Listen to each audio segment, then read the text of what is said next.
누가복음 8장 4절부터 15절까지 제가 읽습니다.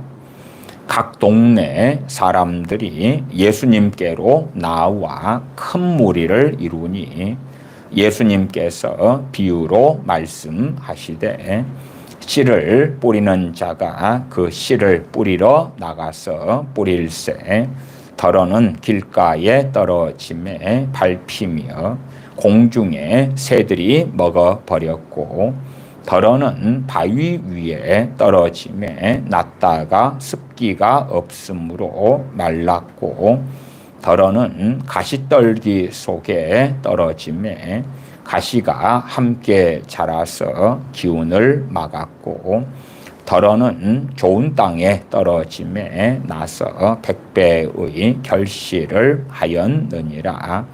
이 말씀을 하시고 외치시되 들을 귀 있는 자는 들을지어다.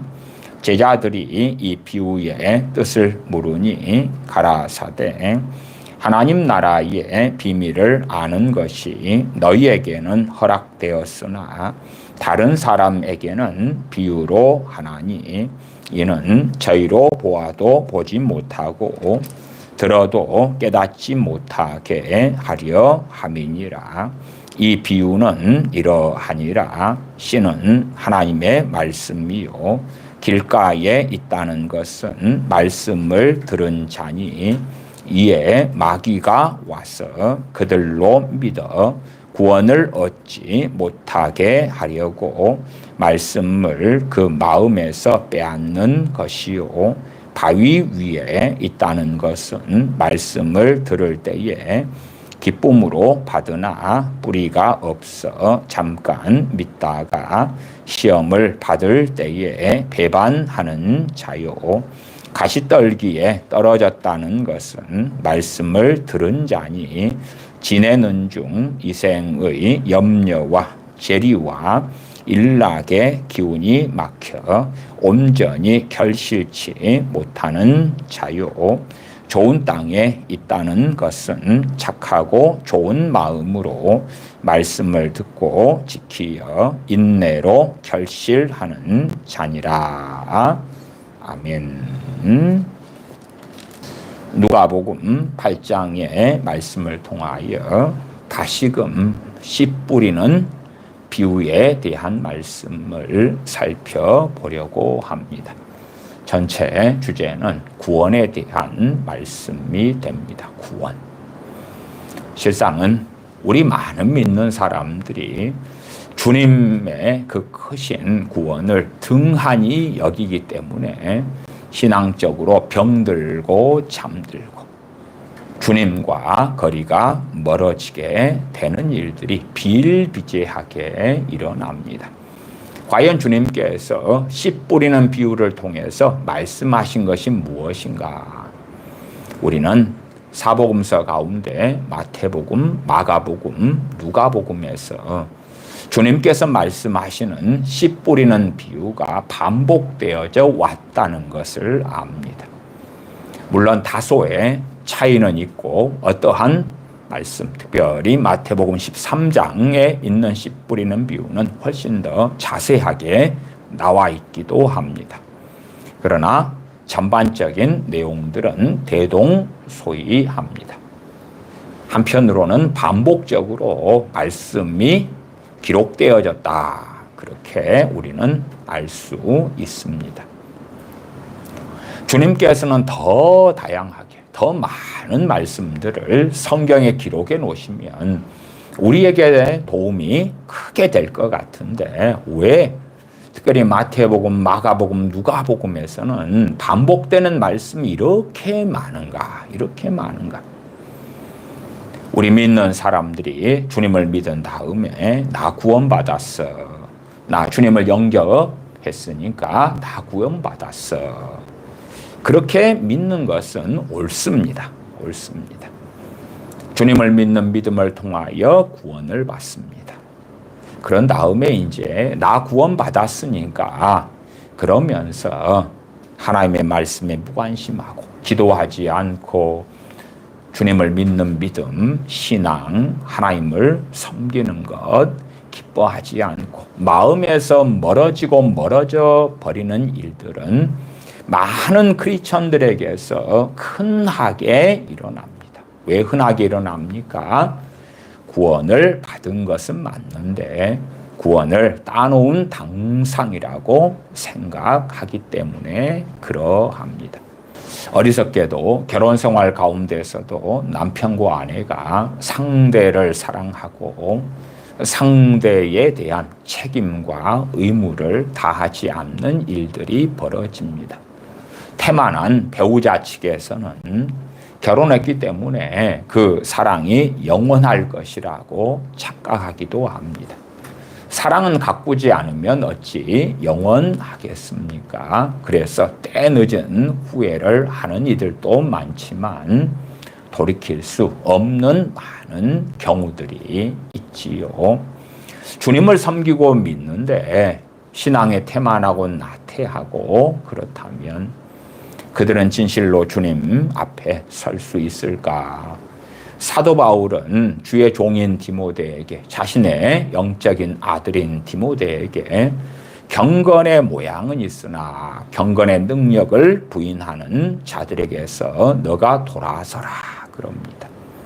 자, 그러면 참으로 사랑의 사람으로 부르심 받은 우리 그리스도인들, 특별히 그 중에서 디모데 같은 탁월한 부르심 받은 주의 종은 경건의 모양만 있는 사람들하고도 어울리고 함께하고 교제하고 사랑하고 섬기면 좋지 않겠습니까?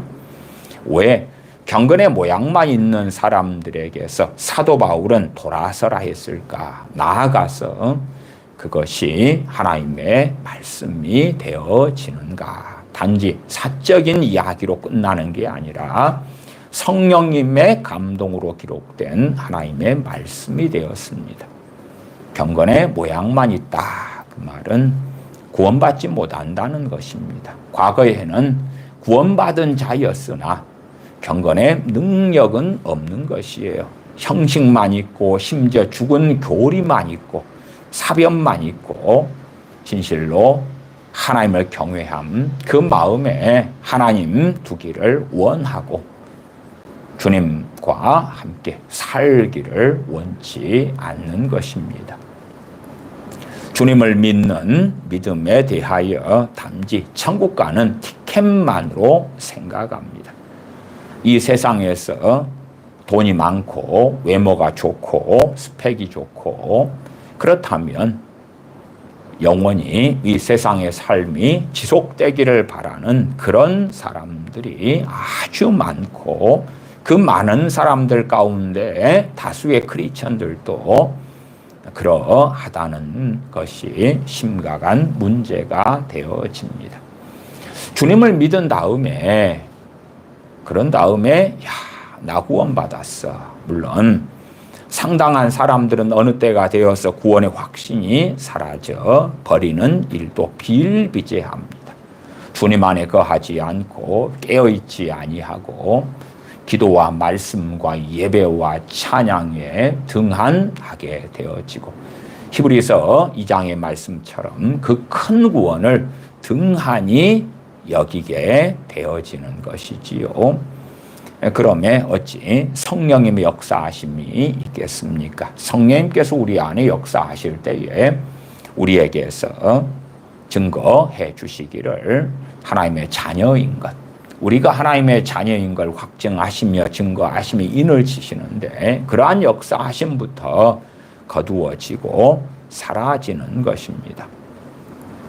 마태복음 13장, 마가복음 4장, 누가복음 오늘 본문 8장 등에 반복되어지는 씨 뿌리는 비유에 대한 말씀은 구원에 대한 말씀입니다. 구원에 대한 말씀.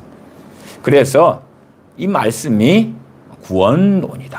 구원론이다. 구원은 무엇인가 하는 것에 대한 말씀입니다.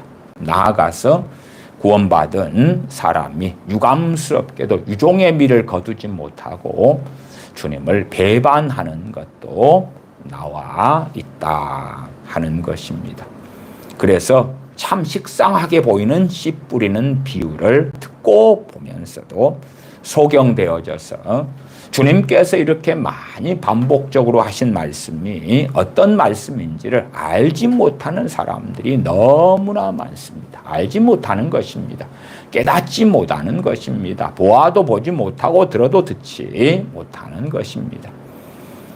주님께 나왔던 큰 무리의 사람들은 보아도 보지 못했고 들어도 듣지 못했고, 또한 주님께서 씨 뿌리는 비유를 말씀하시고 뜻을 설명해 주지 않으셨습니다. 그러나 우리 그리스도인들은 마태복음 13장, 마가복음 4장, 누가복음 8장에 주님께서 제자들에게 씨 뿌리는 비유의 뜻을 설명해 주시는 것을 우리는 읽지 않습니까? 눈으로 보고 알지 않습니까? 그런데도 소경된다는 것은 너무나 어리석고 어리석은 일이다 하는 것입니다. 누가복음 8장 4절부터 보십시다. 각 동네 사람들이 예수님께로 나와 큰 무리를 이루니 예수님께서 비유로 말씀하시되, 참으로 많은 경우 비유로 말씀하셨습니다. 이것이 하나님의 뜻이 되어집니다. 제가 샤머니즘적인 기도에서 벗어나라 말씀도 계속하여 드리고 있습니다. 주님을 알면 알수록 샤머니즘에 사로잡힌 주술적인 것 같은 기도를 할 수가 없는 것입니다. 자, 주님께서는 우리보다 사랑이 몇 배가 더 많으십니까? 10배가 더 많으십니까? 100배가 더 많으십니까? 또 우리가 사랑하는 우리의 가족이라고 합시다. 그 가족에 대한 주님의 사랑은 어떻습니까? 실상 우리가 우리의 가족에 대한 사랑이 주님보다 더 강하다고 느낀다면 그 사랑은 인본적인 사랑일 것이고 정욕적인 사랑일 것이다. 주님은 진리의 사랑을 하십니다. 하나님은 사랑이시고 전능하신 하나님의 사랑이심은 아버지와 아들과 성령님께서, 삼위일체 하나님께서 동일하시다는 것은 우리가 확연히 압니다. 물론 우리는 하나님의 진리에 입각한 사랑, 공의에 입각한 사랑을 싫어합니다. 한없이 퍼주고 우리가 욕망하고 원하는 대로 해주는 그런 사랑을 원하는 것입니다. 그래서 우리가 가진 사랑을 가지고 우리의 가족을 위하여, 우리의 일가 친척을 위하여 기도하는 것이 참으로 많이 어긋날 때가 많다. 자, 어떠한 목회자들은 청중들에 대하여 내가 정말 뜨겁게 사랑하노라고, 뜨겁게 사랑하기 때문에 온 힘을 다해서 이렇게 하고 저렇게 하고 그렇게 스스로 증언하는 이들도 있는 것을 종종 봅니다. 자, 그러면 주님께 큰 무리가 나왔습니다. 그렇다면 주님께서는 어떻게 행하셔야 되겠습니까? 그들에게 복음을 자세히 풀어서 설명해야 할 것입니다. 그들이 진리를 알아먹을 수 있도록 설득도 하고 자세히 가르치고 설명하고, 그런 가운데 더 마음의 문이 활짝 열리도록 기적과 이적도 함께 행해주면서 각 개개인들마다 안수기도도 해주시고 축복기도도 해주시고 각양 좋은 것들을 나누어 주시면서 그들을 설득함이 좋았겠지요.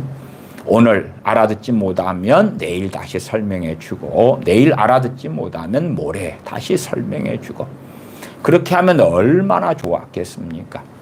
주님께서 말씀을 증거하시고 회개하라고 가버나움, 고라신, 베세다에 외쳤을 때에 또한 그 기간이 1년여 가까이 되는 시간이었습니다. 그러나 그들은 회개치 아니했고 주님께서는 그들에게 화가 있을 것이다, 하나님의 진노 재앙이 너희들에게 임할 것이라고 하셨습니다. 주님이 안 그러셔야지. 주님의 3년 반 공생에도 유대인들이 회개치 않으면 3년이 30년이 되게 하고 30년이 300년이 되게 해서라도 그들을 끌어안았어야 될 거 아니냐 그 말이에요.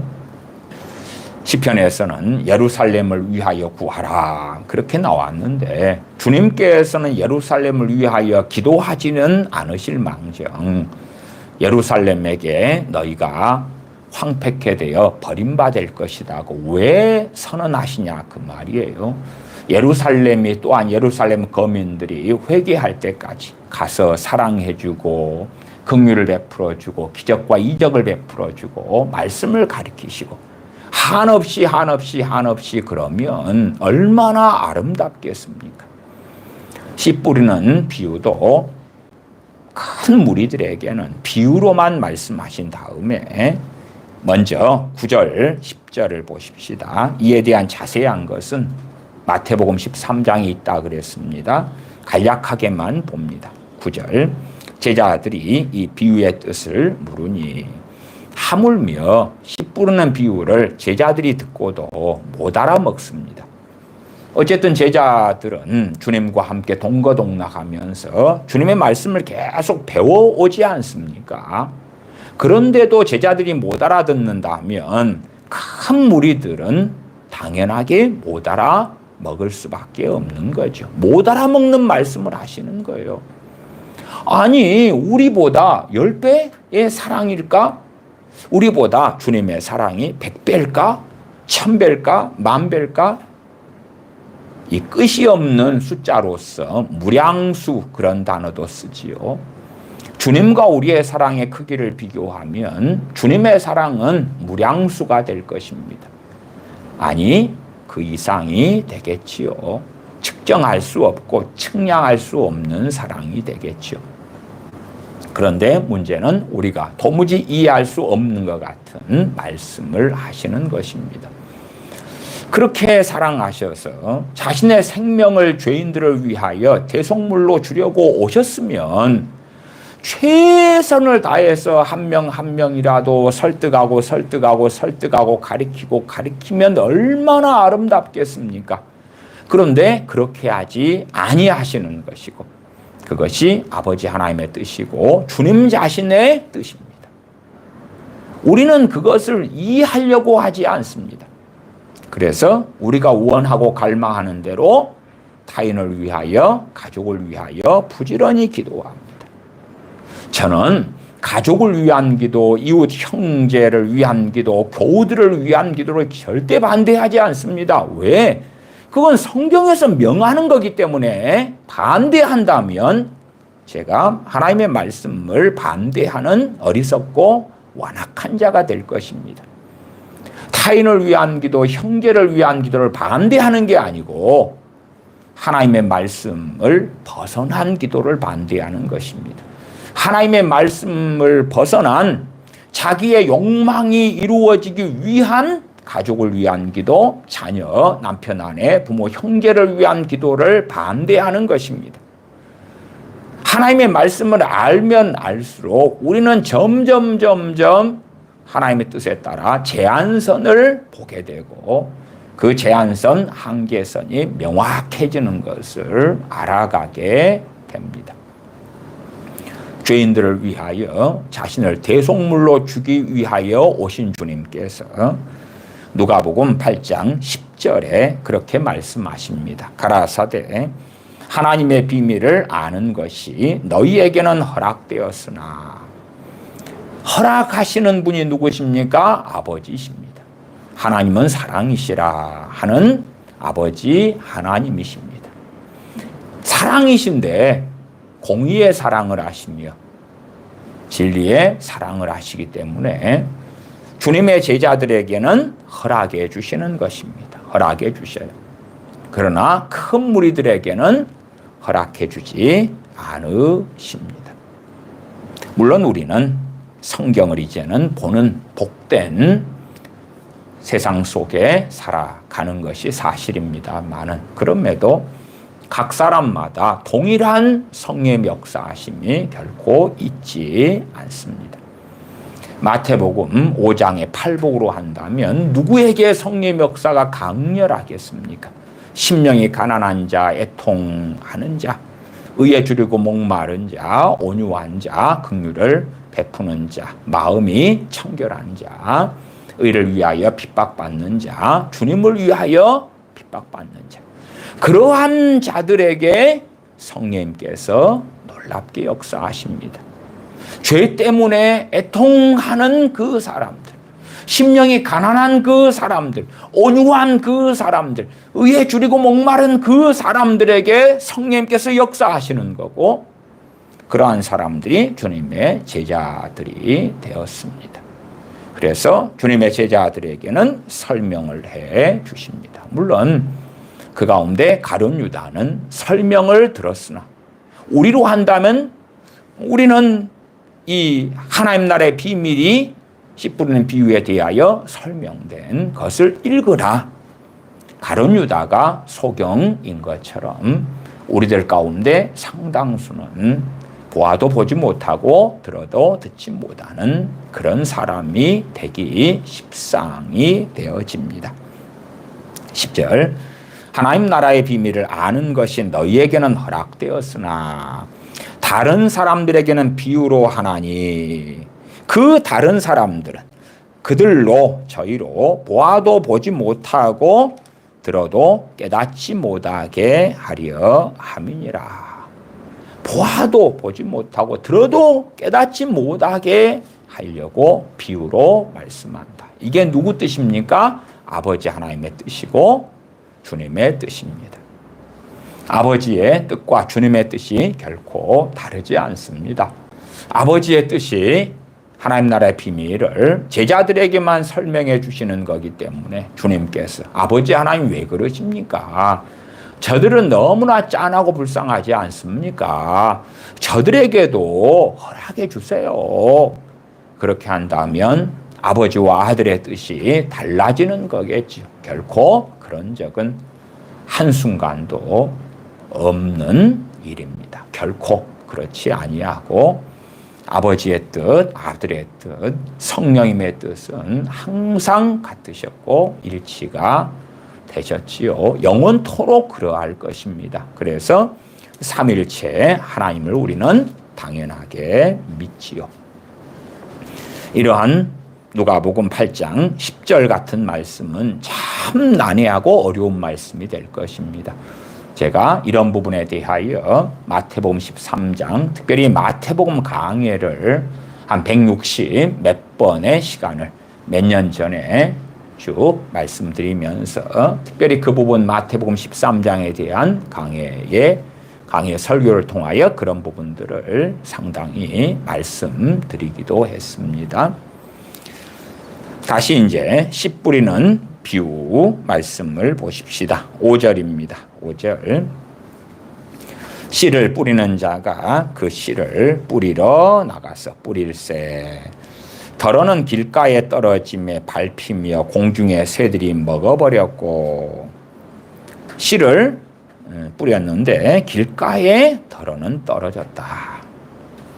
채소와는 씨 뿌리는 비유에서 나오는 네 종류의 사람, 네 종류의 마음을 가진 사람에서 복음을 안 들은 사람은 없습니다. 전제는 복음을 듣습니다. 다 듣는 사람 가운데 첫째는 길가 땅의 마음을 가진 사람이 있습니다. 듣는데 반응하지 않습니다. 듣는데 무관심합니다. 듣는데 주님의 복음을 받아들이지 않습니다. 그러니까 우리는 다른 이들의 구원을 놓고 기도하면서 극단적으로는 주님, 저들로 하여금 강제로 복음 듣게 만들어주시고, 강제로 복음을 들었는데 강제로 믿어지게도 만들어주세요. 강제로 회개하게도 만들어주시고, 받기 싫은데도 강제로 성령 충만도 받게 해주시고, 순종하기 싫은데 강제로 순종도 하게 해주세요. 그런 기도를 하고 있는 것입니다. 강제로, 강압적으로. 복음을 듣는데도 불구하고 받아들이지 않는 다수의 사람들에 대한 이야기가 길가 땅에 뿌리워진 씨가 되어집니다. 설명을 보기 전에 먼저 본문부터 쭉 읽어 가십시다. 더러는 길가에 떨어짐에 밟히며 공중의 새들이 먹어버렸고 6절 더러는 바위 위에 떨어짐에 났다가 습기가 없으므로 말랐고 7절 더러는 가시떨기 속에 떨어짐에 가시가 함께 자라서 기운을 막았고 더러는 좋은 땅에 떨어짐에 나서 100배의 결실을 하였느니라. 이 말씀을 하시고 외치시되 들을 귀 있는 자는 들을지어다. 자, 이 비유를 했는데 너희가 들을 귀가 있냐? 있으면 들어라. 들어라.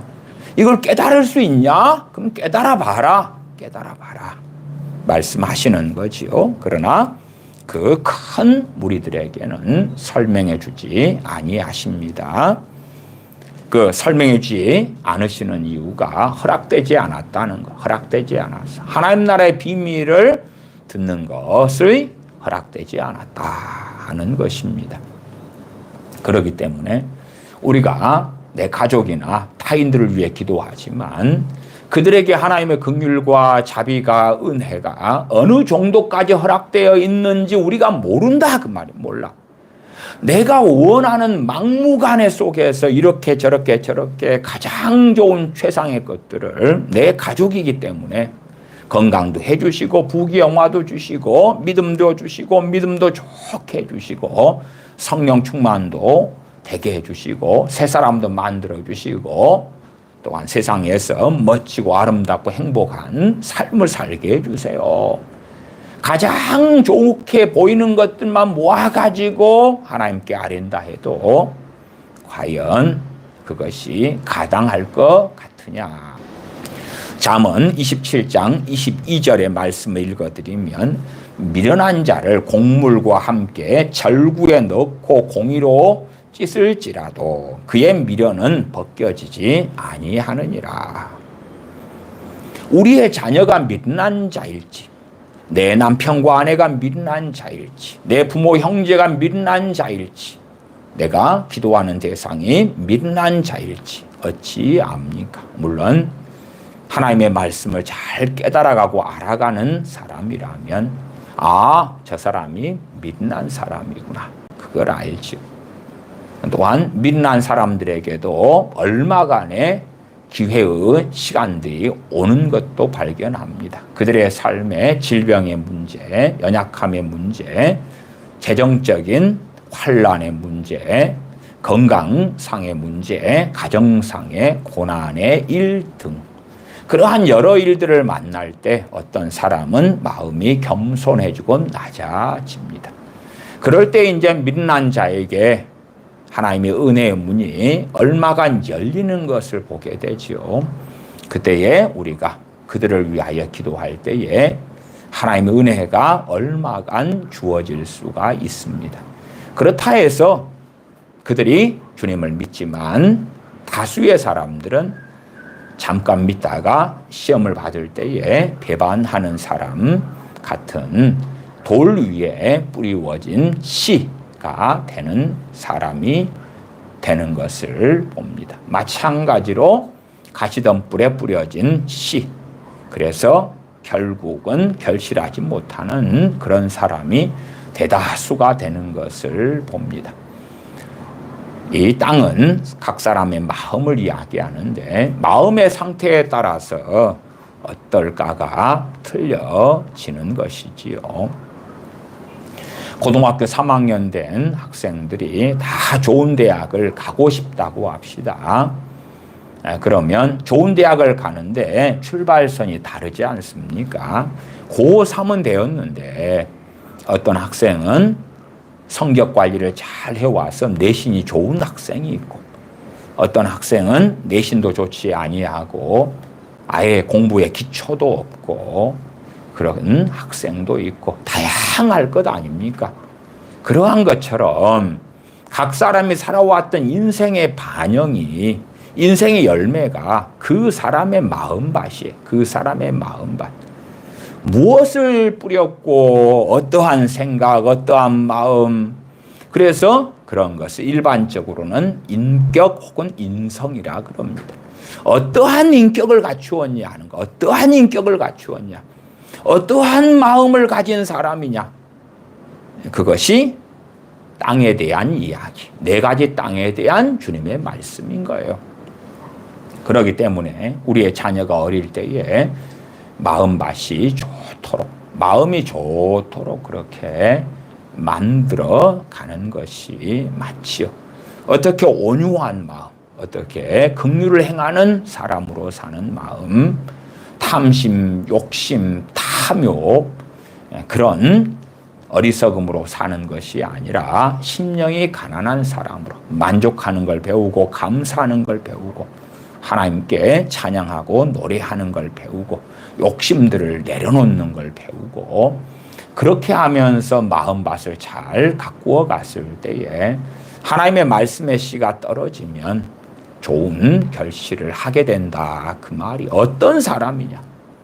그러지 샤머짐적인 기도로 내가 기도하는 내 가족의 마음이 돌짝밭인데 바위 덩어리가 그득한 마음 상태인데 기도를 통하여 바위 하나 치워주세요. 그러면 천사 보내서 하나님이 치워주시고 바위 또 하나 치워주세요. 돌멩이 또 치워주세요. 가시덤불 땅에 마음을 가진 사람인데 하나님 오늘 가시덤불 좀 제거 좀 해주세요. 치워주세요. 치워줘. 밭 좀 갈아주세요. 내 자식의 마음밭 좀 갈아주세요. 그래서 하는 기도가 내 자식이 성령 충만 받게 해주세요. 성령 충만이 임하면 마음밭을 성령님께서 대신 밭 갈아줄 줄로 아는 거예요. 아니요. 성령 충만이 임해도요. 이 바위 땅을 가진 바위 같은 마음을 가진 사람에게 성령 충만이 임해도 바위를 캐내는 것은 그가 캐내야 되는 것입니다. 그가. 가시덤불 땅에 마음을 가진 사람도 성령 충만을 받을 수 있습니다. 그런데 그 가시덤불을, 엉겅퀴를, 잡초를 자기가 뽑아야 되는 것입니다. 뽑는 길을 걷지 않는다면 성령 충만도 신속하게 거두어지고 사라지고 마는 것입니다. 좋은 마음, 좋은 땅을 가진 사람만 성령 충만을 받게 되는 것이 아닙니다. 기본적으로 네 가지 마음, 네 가지 땅을 가진 사람들 가운데 세 종류의 사람들은 예수님을 영접하는 사람들, 세 종류의 사람들. 복음을 듣는데 길가 땅의 마음을 가진 사람은 주님을 영접하지 않습니다. 주님을 믿지 않습니다. 복음은 들었는데 복음을 듣는다는 게 얼마나 귀하고 귀한 복되고 복된 일입니까? 동일하게 복음을 들어도 무엇에서 좌지우지가 됩니까? 샤머짐적인 기도다. 그러면 그런 기도 대표가 뭐죠? 중보기도. 중보기도. 요즘 사람들이 가지는 중보기도에 대한 인식이에요. 그래서 어떤 사람이 구원받느냐 받지 못하느냐, 어떤 사람이 복음 듣고 주님 믿느냐 안 믿느냐를 뭘로 결정하려냐 그러면은 누군가가 저 사람을 위해서 기도를 해주면 또한 우리가 많으면 많을수록 저 사람을 위해서 다다익선으로 기도를 해주면 저 사람의 마음은 누글누글해지고 부들부들해져가지고 주님을 영접하고 믿게 될 것이고, 어떤 사람을 놓고 기도하는 사람이 아무도 없다 그러면 복음을 들어도 반응하지 않을 거야. 그러한 헛된 생각을 합니다. 헛된 생각. 어떤 사람이 심령이 가난한 사람이라고 합시다. 아무도 그 사람을 위해 기도해 주지 않아도요, 그가 복음을 들으면 그는 반응합니다. 그는 주님을 영접하고 믿습니다. 그런데 길가 땅이다. 1000만 명이 그의 구원을 놓고 기도해도요, 복음을 들으면 그는 반응하지 않습니다. 그러니까 기도에 대한 선 넘는 비성경적인 믿음을 가진 사람들이 굉장히 많은 거예요. 굉장히 많아요. 기도를 통해서 하나님의 은혜가 임합니다. 땅으로 주님께서 비유하시니까 땅으로 이야기하십시다. 자, 농사 지어본 사람들은 아실 겁니다. 가시와 엉겅퀴가 가득한 땅입니다. 거기에 이른 비와 늦은 비가 내립니다. 기도해서 하나님의 응답이 나타나는 거예요. 이른 비와 늦은 비가 내립니다. 자, 그러면 거기에서 아름다운 결실이 맺힙니까? 아닙니다. 가만히 지켜만 보시면 알아요. 가시원컨키가 더 무성해집니다. 이른 비와 늦은 비가 내리면서 알곡이 맺히는 게 아니라 가시원컨키가 더 무성해집니다. 더 무성해져요. 제 고향 동네에는 산들에 돌이 아주 많습니다. 그래서 돌산이다 하는 큰 섬도 있습니다. 돌산에 가면 돌산에 있는 산들을 등산을 하노라면은 엄청난 두께로 돌들이 쌓여 있는 것을 봅니다. 아주 많이 돌들이 쌓여 있어. 돌을 드러내도 끝이 없게 돌이 쌓였습니다. 그런 곳은 도무지 농사 지을 수가 없습니다. 그 돌들을 그냥 치울 수 있는 성질이 아니거든요. 아마 제가 이렇게 보면은 돌이 그래도 몇 미터는 쌓인 곳들도 많습니다. 엄두를 낼 수가 없는 거예요. 그러면 거기에 우리가 그를 위한 기도를 해서 이른 비와 늦은 비가 내린다고 합시다. 그 쌓여있는 돌무더기에 거기에 우리는 무슨 결실을 하는 걸 발견할 수 있습니까? 아무것도 없습니다. 우리가 기도해서 하나님께서 은혜의 단비를 이른 비와 늦은 비를 주실 수 있다 그 말이에요. 그것이 정말로 효율적이고 효력 있는 데는 어딥니까? 좋은 땅입니다. 좋은 땅. 어떨 때 잡초 뽑기가 좋습니까? 비 내린 다음에. 비가 내린 다음에는 잡초가 쑥쑥 뽑힙니다. 그러니까 이른 비와 늦은 비가 내려서 끝나는 게 아니고 하나님의 은혜의 단비가 내려서 끝나는 게 아니고 내린 다음에 농사일을 하는 사람이라면 부지런히 잡초를 뽑고 가시원컨기를 뽑는 사람에게는 하나님의 은혜의 이른 비와 늦은 비가 너무나 복되게 될 것입니다만은 농사 짓는 그 땅을 손도 안 대려는 사람에게는 이른 비와 늦은 비가 내리면 내릴수록 칡넝쿨이 우거지고 가시원컨키는 우거지고 난장판이 나고 맙니다. 그것을 이해하지 못하는 어리석은 사람들이 많습니다. 하나님의 은혜의 이른 비와 늦은 비예요. 엘리야 선지자 때에 기도해서 하늘문을 닫습니다. 3년 반 뒤에 하나님께서 다시 기도해서 하늘문을 열라고 명하십니다. 기도해서 하늘문이 열리고 비가 쏟아집니다. 기도해서 하나님의 응답이 나타나지요. 비가 쏟아져요.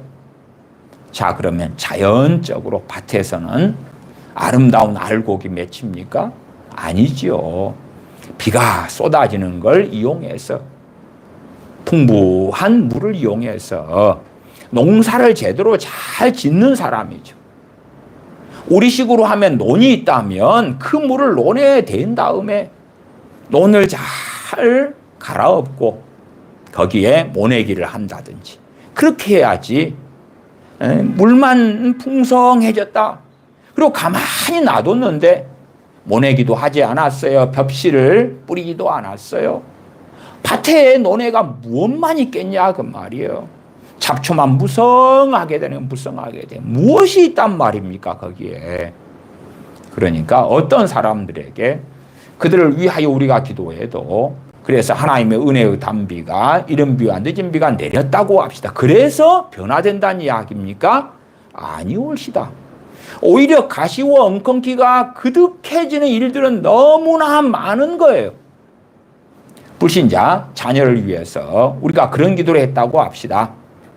불신자 자녀의 인생이 좋은 직장 얻고 좋은 가정 꾸리고 행복하게 살게 해달라고 기도했다고 합시다. 그리고 하나님께서 놀랍게 응답하셨다고 합시다. 그러면 복음에 있어서 더 강팍해져 가는 것입니다. 하나님이 안 계셔도 하나님이 없어도 자기는 잘 먹고 잘 살고 행복하지 않습니까? 그러면 그러한 인생사를 위해서 기도해 주는 것이 그에게 유익할 것 같으냐? 가시원 엉겅퀴가 훨씬 더 일반적으로 무성해지는 것입니다. 물론 우리는 자녀를 위한 기도에 이것저것 다 집어넣기를 좋아하지요. 예수님도 믿어서 구원도 받고 세상에서도 멋지고 아름답게 영광스러운 삶을 살고요. 사람들이 부러워하는 삶, 찬사하는 삶, 좋은 아파트를 가지고 좋은 직장을 가지고 좋은 배우자를 가지고 그러면서 믿음도 좋고 그러한 찬사받는 삶을 위해서 기도해 주는 것도 흔해 빠진 일이 되어집니다. 그러나 불신자라면 그 불신자가 자기의 인생이 흥하고 잘 된다면 교만해질 것이고 완악해질 것이고 복음을 서로 듣는다 할지라도 마음이 길가 땅이 되어져서 원수 마귀가 와서 뿌려진 하나님의 말씀을 거두어 가버리고야 만다. 복음 듣는 사람들 그 군중 그 무리가 있다 그럴 때에 상당한 사람들은 길가 땅에 마음을 가진 사람들입니다. 주님은 네 가지 땅의 이야기를 하고 계시는 건데 어리석은 우리 믿는 사람들은 기도로 퉁치려고 그럽니다. 기도로.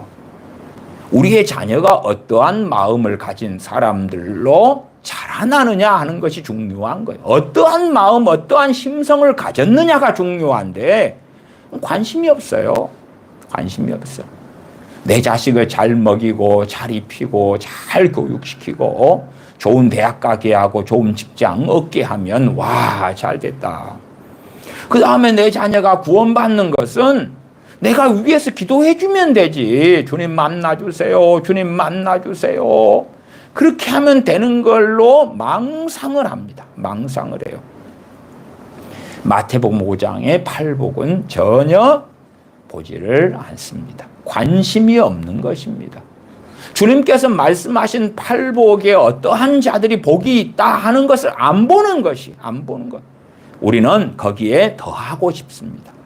심지어 팔복보다 더 높은 어떤 복을 만들고 싶어 합니다. 어떠한 복이지요? 기도해주는, 기도받는 사람은 복이 있다. 심령이 가난치 않아도 소위 중보기도를 받으면 그보다 더한 복을 얻게 된다. 심령이 가난치 않아도 애통하지 않아도 온유하지 않아도 위에 줄이고 목마르지 않아도 긍휼을 베푸는 자가 아니어도 온유한 자가 아니어도 심령이 가난한 마음이 청결한 자가 아니어도 의를 위하여 핍박받는 자가 아니어도 괜찮아. 최고가 뭔 줄 알아? 기도를 많이 받는 거야. 기도를 많이 받는 거야. 기도를 받는 자식은 망하지 않는다. 부모가 부지런히 기도를 많이 해주면 해피 엔딩하게 될 것이야. 저 길가 땅 상관없어. 기도를 많이 해주면 옥토로 변할 거야. 사람이 만들어지는 것, 나란 존재가 되는 것 평생의 과정이에요. 평생의 여정이에요. 게으른 사람이 부진하게 되는 것도 절대 쉽지 않습니다. 부부 싸움 중에서 어떠한 걸로 싸우는 사람이 있냐 그러면요, 치약 때문에 싸우는 사람이 있어요.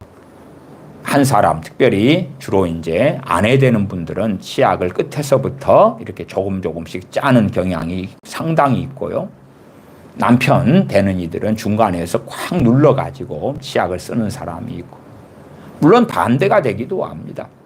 치약 가지고 많이 싸워요. 그런 경우에 저 같은 경우는 그렇게 말씀을 드려요. 치약을 하나 더 사서 2개를 놓고 하나는 아내용, 하나 남편용 그렇게 하시라. 단순하게 치약을 짜는 것 가지고도 그게 그 습관과 버릇이 잘 고쳐져요? 안 고쳐져요? 안 고쳐져.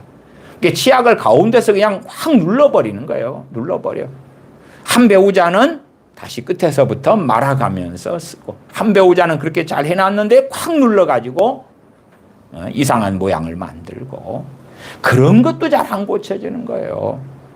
근데 사람이 얼마나 복잡한 존재인데 그 어떤 것을 만들기 위하여 길고 긴 시간을 보낸 거예요. 경건에 이르기를 훈련하라 말씀하죠. 경건의 훈련 쉽습니까? 어렵습니까? 어려워요. 부지런하게 사는 것 어려워요. 어려워. 어떤 자녀들은 자기의 옷, 양말, 속옷 잘 정리 안 해요. 벗어가지고 이리 던지고 저리 던지고. 그러면 어릴 때는 교육을 시키면 교육이 빨라요. 그러나 청소년 되고 청년 된 다음에 그렇게 하지 말아라 해도 그때는 먹히질 않아요. 많은 경우 싸우고 다투게 되는 것이에요. 그렇게 아직 내 품 안에 있을 때도요, 어릴 때부터 훈련이 잘 되지 않으면 잘 잡히지 않아요. 잘 변화되지 않아요. 세상을 어릴 때부터 좋아해요. 그렇게 되었다면 하나님을 사랑하는 것은 너무나 어려운 일이 되는 거예요. 세상을 사랑하면 사랑할수록 하나님을 사랑하는 것과는 멀어지는 거예요. 세상을 사랑하는 삶이 1년, 2년, 3년, 4년, 그래서 내 자녀가 18살이라고 합시다. 몇 년이 그리 됐습니까? 18년 가까운 세월이 그리 됐어요. 견고한 진이 됐는데 어떻게 하나님을 사랑하는 것을 일조일석에 터닝하는 게 쉽냐 그 말이에요.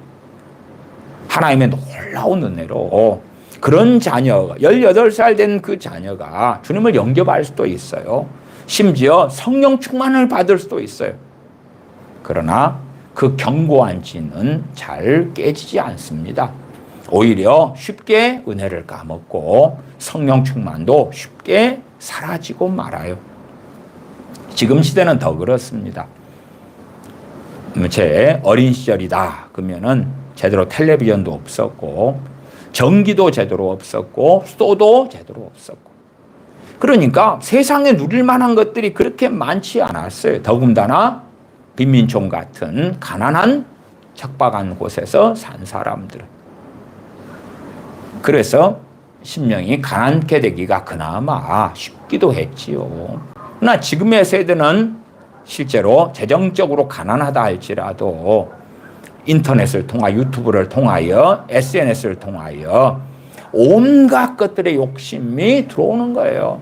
나는 이렇게 가난한데 저 사람들은 저렇게 부유하니 나만 해외여행 못 가고 나만 가난하고 나만 명품을 못 가지고 나만 이렇게 추리한 삶을 사는데 이 썩을 놈의 세상 망해버려라. 그러한 사람들도 종종 있어요. 종종 있어요. 왜? 가난하지만 뱃속 안에는 심령의 가난함이 아니라 온갖 악의와 악독과 어리석음으로 꽉 차게 되니까 그러한 것들을 해가 갈수록 그 사람 자신을 만들어 가는 거예요. 그래서 그 사람이 된 거예요. 반대로 그러한 사람이 변화되려고 해도 참으로 애쓰고 수고해야 하는 거예요. 돌짝밭에 마음을 가진 사람이 주님을 믿었어요. 그 다음에 돌짝밭을 옥토로 만들려면 정말 많은 수고가 필요한 거예요. 섬에 있는 제 본가나 외가 같은 경우도 가장 척박한 곳에 자리를 잡았어요. 그러니 땅이 정말 좋지 않아요. 농사짓는 땅이 너무나 험하고 좋지 않아요. 그렇기 때문에 그 좋지도 않은 땅에서 농사지어서 먹고 살려니까 정말 많은 수고와 애를 써야 돼요. 좋은 땅을 차지하고 있는 사람은 하나 두 개의 수고와 노력을 해서 결실을 10개를 거둔다면 제 외가나 본가 같은 데는 큰 집이죠. 거기서는 10개의 수고를 해도 5개밖에는 거두지 못해요. 그런 것과 같아요. 왜? 채소와는 농사짓는 땅 이야기를 넘어서서 우리의 마음의 상태가 그렇다면 심은 대로 거둘 수밖에 없기 때문에 정말 바르게 주님 앞에 서서 살려고 애쓰고 발부둥 치고 발부둥 쳐야지만이 조금 진전되고 나아지는 거예요. 우리 자신이 우리의 존재를 만들어 왔어요. 어릴 때부터. 무엇을 보았느냐, 무엇을 들었느냐, 무엇을 보고 어떤 생각을 했느냐. 주님을 영접하고 믿었다 해서 일조일석에 그것이 어떻게 바뀌냐 그 말이 안 바뀌어요. 안 바뀌어. 그러니까 지금 시대도 아니고 인터넷이 있는 시대도 아니고 텔레비전이 있고 영화가 있고 세상 음악이 있고 그런 세상이 아닌데도 불구하고 우리가 볼 때는 마치 지금 시대인 것처럼 주님께서 말씀하시는 걸 우리는 듣기도 합니다. 11절로 가십시다. 이 비유는 이러하니라. 씨는 하나님의 말씀이요 길가에 있다는 것은 말씀을 들은 자니. 우리 주 예수 그리스도의 복음, 하나님의 말씀을 들어요. 얼마나 복됩니까? 근데 이에 마귀가 와서 그들로 믿어 구원을 얻지 못하게 하려고. 구원은 어떻게 얻습니까? 믿어 구원을 얻어요. 믿어서. 우리 주 예수 그리스도의 복음을 듣고 믿어서 구원을 얻는 거예요. 그러니까 마귀가 말씀을 듣고 믿지 못하게 하려고, 믿어 구원을 얻지 못하게 하려고 말씀을 그 마음에서 빼앗는 것이다. 빼앗는 것. 왜 빼앗깁니까? 천국 말씀을 들어도 받아들이지 않으니까. 마음을 열고 받아들이지 않아요. 우리 주 예수님께서 자신의 죄악을 위하여 십자가에 죽으셨다 말씀을 들어도 안 받아들여요. 안 받아들여. 우리 주님께서 회개하라, 천국이 가까웠느니라 외치셨다. 회개하세요. 안 받아들여. 안 받아들여. 도무지 받아들이지 않아요. 그러니까 마귀가 와서 빼앗아 버리는 거예요. 아무리 들어도 마귀가 계속 빼앗아 버려요. 길가에 있다. 길가 땅이다. 그 말이죠. 사람이 밟고 밟아서 단단해진 땅이에요. 농사 짓는 밭에 우리가 출입할 때도 밭에 밟아도 되는 땅이 있고요. 그 다음에 무엇을 심고 가꾸는 데는 밟으면 안 되는 거예요. 밟으면 단단해져서 제대로 농사 짓지 못하고 수확을 얻지 못하지요. 밭 안을 돌아다닐 때도 슬기롭게 밭가를 다니거나 밭에 있는 이랑을 밟고 다니거나 그렇게 해야 돼요. 그러나 이 마음밭이 사람들이 아무렇게 밟고 다니는 거예요. 러시아가 우크라이나를 침공해가지고 우크라이나의 그 좋은 흑토의 땅들이 점쟁터가 되고요. 러시아의 탱크들이 지나가고 그러니까 황폐화가 되는 거예요. 농사를 지으려면 다시금 수고하고 애를 써야지 과거에처럼 좋은 결실을 낼 수가 있는 거죠. 사람들이 올해도 1년도 밟고 밟아 2년도 밟고 밟아 점점점 강팍해지는 거죠. 그러니까 말씀의 씨가 떨어져도 주님 비유로 말씀하실 때는 씨가 뿌리를 내리지 않으니까 새들이 와서 야 먹을 것이 떨어져 있네. 그리고 씨앗을 먹어버리는 것처럼 받아들이지 않으니까 옳다구나. 마귀가 말씀을 빼앗아 버린다. 복음을 듣는 사람 가운데 그런 사람들이 많아요. 많아. 우리가 어떤 사람들 놓고 기도했어요. 특별히 타지에 있는 자녀를 놓고 기도했다고 합시다. 그러면 하나님께서 큰 은혜와 응답으로 복음을 증거하는 사람을 붙여주실 수도 있잖아요. 그렇죠? 복음을 증거하는 사람을 붙여주셔가지고 그 사람에게서 복음을 다시 듣게 하시는 거예요. 하나님의 응답이 나타난 거죠. 문제는 길가 땅이면. 하나님은 응답하신 거예요. 응답하신 거예요. 그러나 우리 눈에 보기에 응답이 없는 거예요. 왜? 우리는 결과까지 하나님께 구하거든요. 하나님, 복음을 들으면 믿어야 됩니다. 변화돼야 됩니다. 까지 우리는 기대하는 건데 우리가 우리의 가족의 영혼을 놓고 기도할 때 나아가서 이제 최소한 우리가 복음을 직접 증거할 수 있는 거예요. 그렇지요? 자, 가족이라고 칩시다. 그러면 내가 가족을 사랑합니까? 안 사랑합니까? 사랑해요. 그 다음에 내 손으로 키운 자식이다. 그러면 그 자식이 아이고 부모가 나를 사랑하는구나 라고 알겠지요. 그걸 모르는 자식이라면 도대체 어떤 자식입니까? 부모가 애를 써가지고 자녀를 양육하고 키웠는데 부모의 그 사랑을 모르는 자식은 어떻습니까? 모르는 자식을 호로 자식이라 그러고 그 자식은 부모를 공경하지 않지요. 10계명 5계명에 부모를 공경하지 않아요. 부모를 공경하지 않는 그 자식의 마음은 어떤 상태입니까? 강팍하죠. 강팍해. 사랑하는 부모가 복음을 자녀에게 전해도 안 받아들여요.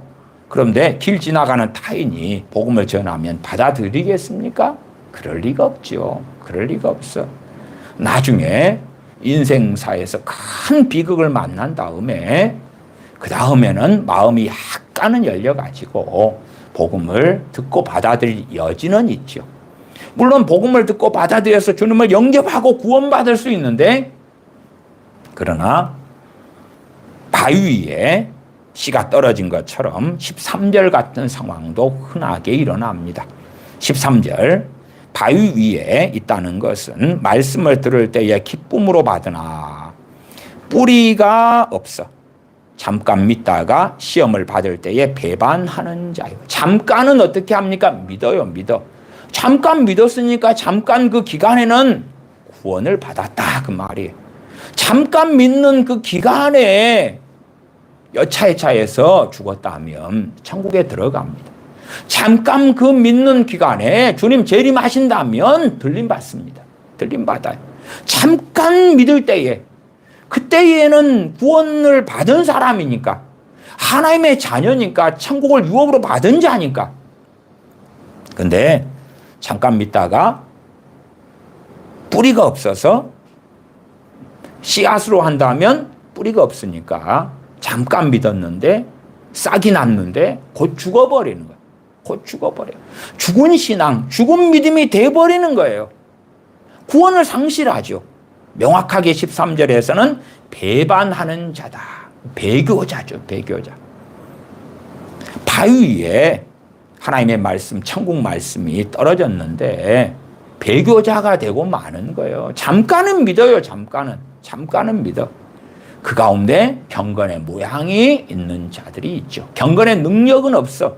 주님과 동행하고 성령 역사하심 나타나고 진리로 성령님께서 이끌어 주시고, 그러한 것들이 경건의 능력이죠. 기도할 때에 하나님의 은혜 속에 머물고, 찬양할 때에 성령의 역사하심이 있고, 또한 삶의 여정을 걸어갈 때에 하나님의 함께 하심이 무엇인지를 경험하고, 물론 항상 그렇다는 건 아니에요.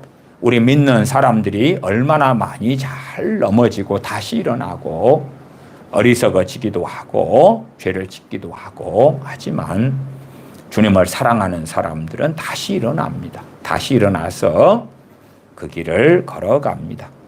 또한 진실로 주님을 찾고 구하는 사람들은 하나님께서 은혜를, 때에 맞는 은혜를 베푸시는 것을 우리는 믿습니다.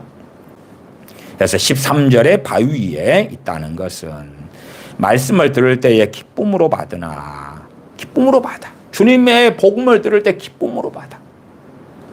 요즘 시대에는요, 복음이 증거된 다음에 나 예수님 믿을게요 하는데요, 기쁨으로 받는 사람도 적습니다. 10명에게 복음을 전했어요. 5명이 믿었다고 합시다. 근데 기쁨으로 받는 5명 믿는데 5명 다가 기쁨으로 복음 듣고 감사하고 찬양하지는 않습니다. 모르겠어요. 10명 가운데 5명이 복음 듣고 주님 믿었는데 기쁨으로 받는다? 절반이나 될까요? 모르겠네요. 몰라. 그래서 실상은 바위 위에 떨어진 천국 복음, 하나님의 말씀보다 더 못한 사람들이 많아요. 많아. 특별히 우리 품 안에 자녀들이 복음을 증거하고 나 예수님 믿을게요. 그런데 기쁨으로 받는 경우들이 별로 없어요. 그냥 자기 중심의 복음, 자기 영광을 위한 복음, 자기가 재미나고 행복하고 즐겁게 사는데 하나님을 알라딘의 요술램프로 만드는 그 복음을 믿는 거예요. 그래서 하나님을 이렇게 저렇게 조종하고 지배하려 하고 주님을 이렇게 저렇게 끌고 다니려고 하는데 그렇게 안 되니까 안 믿을래요. 그리고 청년이 된 다음에는 떠나고 말지요. 왜? 마음밭이 바위 덩어리거든. 바위가 그득하거든. 그득해. 그러나 어리석은 부모는 그것이 이쁘고 귀엽게 보이는 거예요. 귀엽게 보여. 도대체 그 마음밭은 어떠한 마음밭이겠어요? 복음이 증거되면 감사하고 찬양하고 아멘하고 받아들이기 쉽겠어요? 그렇지 아니하지요.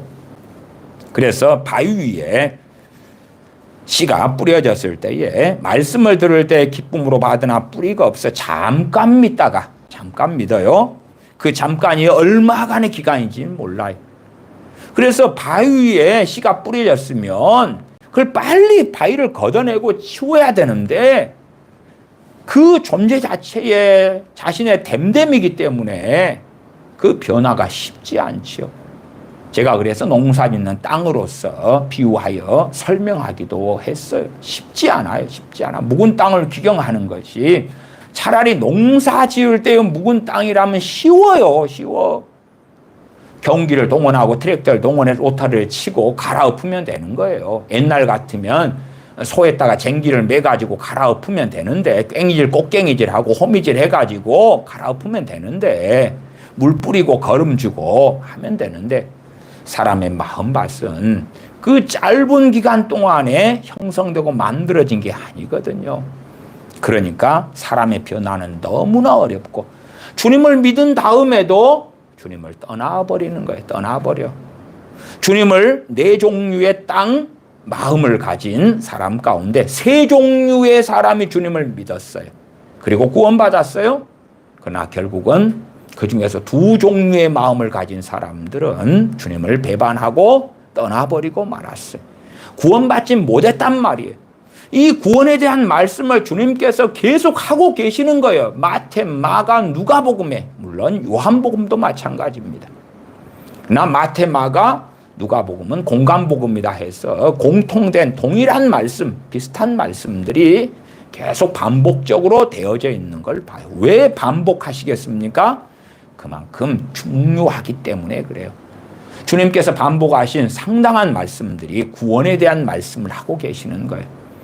주님 믿어서 구원받고 끝 그게 아니라 구원받은 사람이 어떠한 길을 어떠한 여정을 걷느냐. 그래서 최종적으로 주님 앞에 그 구원을 잃지 않고 서느냐 하는 걸 말씀하는 거예요. 그래서 어떤 어리석은 사람은 구원받은 다음에 구원을 잃는다는 게 말이 됩니까? 그래요. 그러니까 이런 마태복음 13장, 누가복음 8장, 마가복음 4장 같은 씨 뿌리는 비유 같은 것도 안 보는 거예요. 물론 보았겠지. 10번도 100번도 보았겠지. 그러나 소경되어서 깨닫지 못하는 거예요. 말씀을 들을 때에 기쁨으로 받으나 뿌리가 없어 잠깐 믿다가 시험을 받을 때에 믿는데 시험을 받게 하십니까? 안 하십니까? 시험을 받게 하셔요. 예수님 믿었어. 무조건 보호해 줄게. 좋은 일만 있어. 고난은 없어. 어려움은 없어. 행복만 주어질 거야. 아니에요. 시험을 받아요. 시험을 받으니까 배반하지. 배반해. 나 예수님 믿으면 꽃길을 걸을 줄 알았는데 이렇게 어려워? 예수님 어디 가셨대? 하나님 어디 가셨대? 나를 그렇게 사랑하셔서 예수님을 통하여 구원하셨다며. 그분 어디 가셨대? 나는 힘들어 죽겠는데 그분 어디 가셨대? 그래서 배반하는 것이에요. 나아가서 믿는다, 믿는다, 주여 주여 하지만 말씀대로 살기를 원치 않아요. 배반에 많은 종류가 있다고 말씀드려왔어요. 14절입니다. 가시떨기에 떨어졌다는 것은 말씀을 들은 자니 지내는 중에 말씀을 들었어요. 그리고 가시떨기에 떨어져 가지고 싹이 나요. 싹이 나. 줄기가 나와요. 그러나 아직은 알곡을 맺는 때는 아니죠. 알곡을 맺을 수가 없는 거예요. 왜? 가시떨기가 풍성하게 있으니까. 싹은 나요. 그 가운데. 싹은 나. 줄기는 나와요. 그래서 저는 이러한 사람들도 어느 때까지는 그들이 믿고 구원받음을 주님께서 인정하실 거다. 그렇게 저는 믿어요. 마치 바위 위에 떨어진 씨. 그래서 잠깐 믿은 사람들처럼.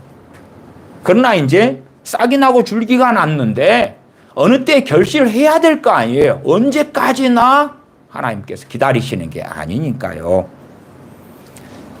말씀을 들은 자 지내는 중에 말씀을 듣고 믿었다는 것이 생략됐다고 저는 말씀을 드립니다. 그리고 이제 믿는 자, 구원받은 자로 살고 지내는데 이 생에 염려할 것이 너무 많죠. 돈 문제, 자식 문제, 남편 문제, 아내 문제, 건강 문제, 가족, 부모, 형제 문제, 사업 문제, 염려거리가 너무 많은 거예요. 한도 끝도 없죠. 그래서 염려로 사로잡히는 거예요.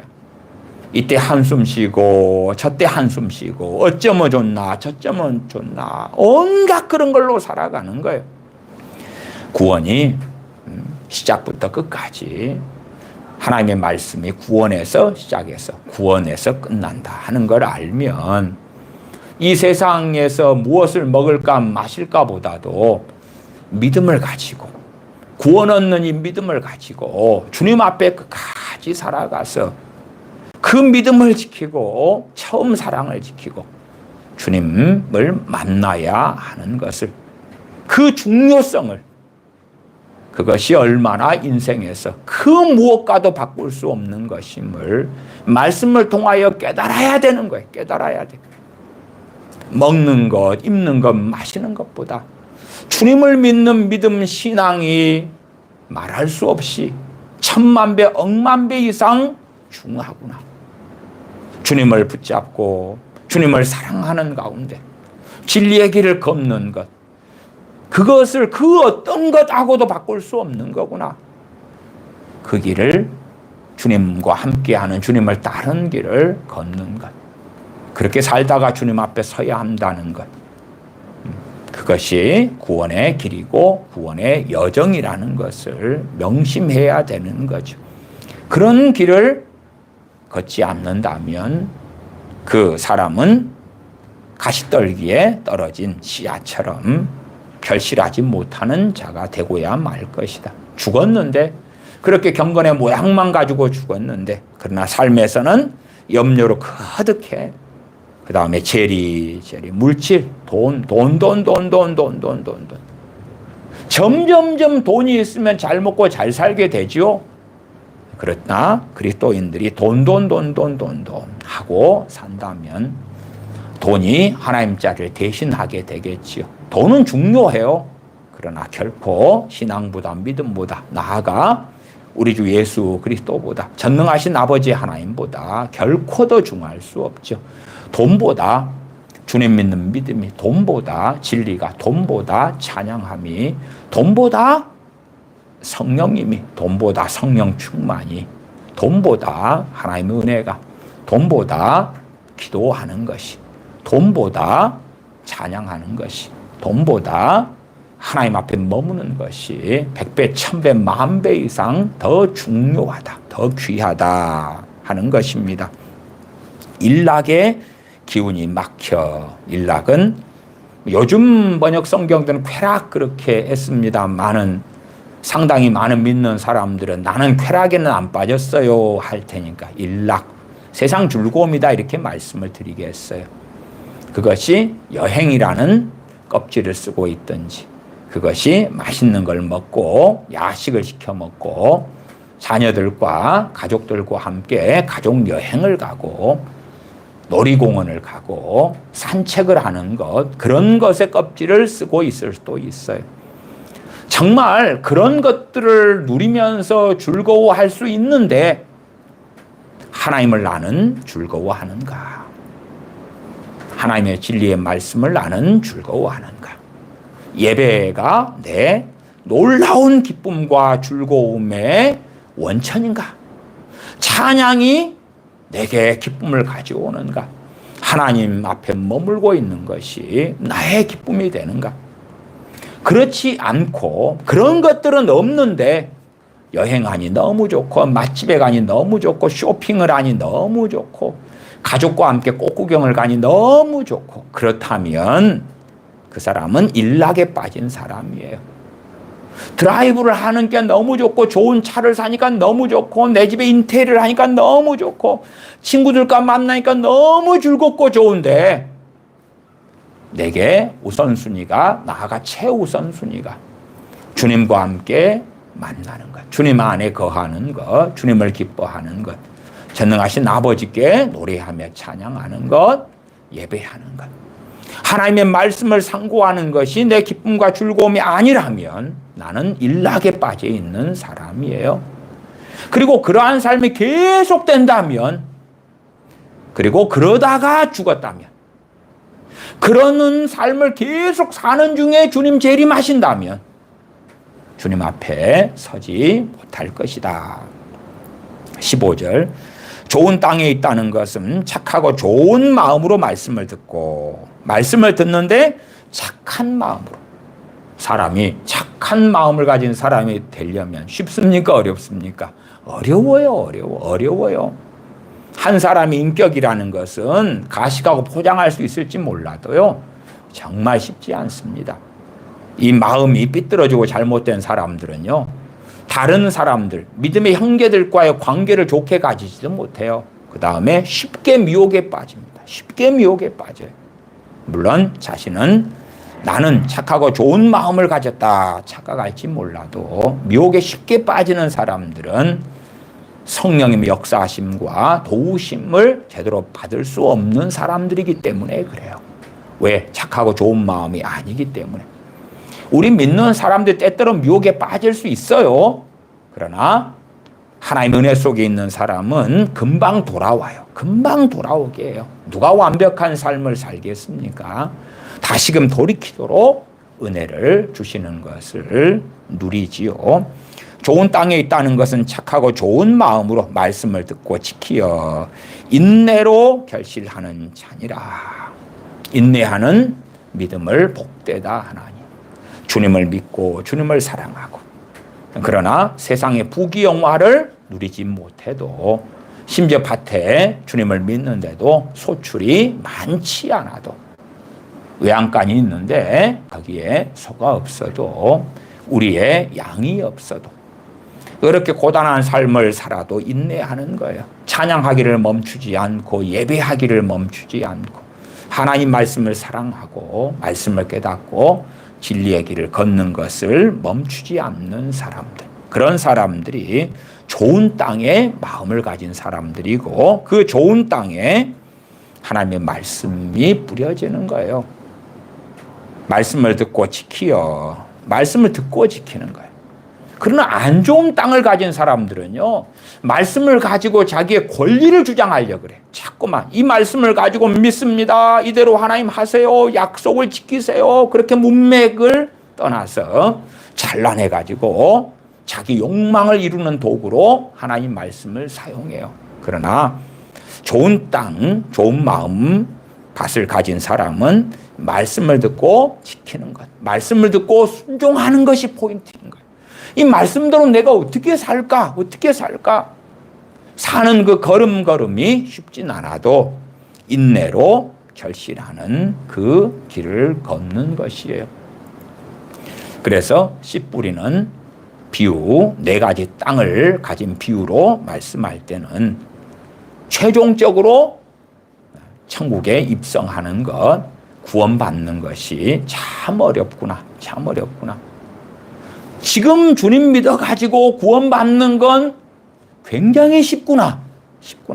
근데 10년, 20년, 30년, 50년, 60년, 70년, 80년을 사는 가운데 정말 좋은 마음으로 말씀 듣고 지키고 인내하고 결실하는 데까지는 쉽지 않구나. 오히려 더 좋은 걸 먹고 마시고 누리고 그렇게 어리석어져서 살기가 훨씬 더 쉽구나 하는 것입니다. 구원에 대한 말씀을 씨 뿌리는 비유를 통해서 얼마간 살폈습니다. 구원받았는데 특별히 그 대상이 자세히 설명해 주는 그 대상이 누굽니까? 제자들 아닙니까? 주님의 사도들 아닙니까? 사도들한테는 야야 너희는 염려하지 마라. 너희는 그냥 무조건 다 천국 가게 돼. 걱정하지 말아라가 아니라 사도들도 주님 말씀 듣고 깨달아야 되고 또한 말씀을 지키어서 인내로 결실해야 되는 것입니다. 사도들임에도 그러면서 말씀을 증거하고 가르쳐야 되는 부르심을 가진 거예요. 기도하겠습니다. 아버지 하나님, 저희가 어리석어져서 어떠한 마음을 가진 사람, 어떠한 신앙 인격을 가진 사람, 우리의 마음밭을 기경하고 잡초를 뽑아내고 가시원건기를 뽑아내고 돌멩이들을 거두어내고 파내고 그렇게 되어서 우리의 마음밭을 좋은 마음, 좋은 땅으로 만들어가고 거기에 하나님의 말씀을 성령님의 도우심을 받아서 뿌리고 그러면서 결실하고 결실하여 전능하신 아버지께 영광을 돌려드리는 자녀들 중에 저희가 있게 하여 주시옵소서. 우리 주 예수님의 이름으로 기도하옵나이다. 아멘. 아멘.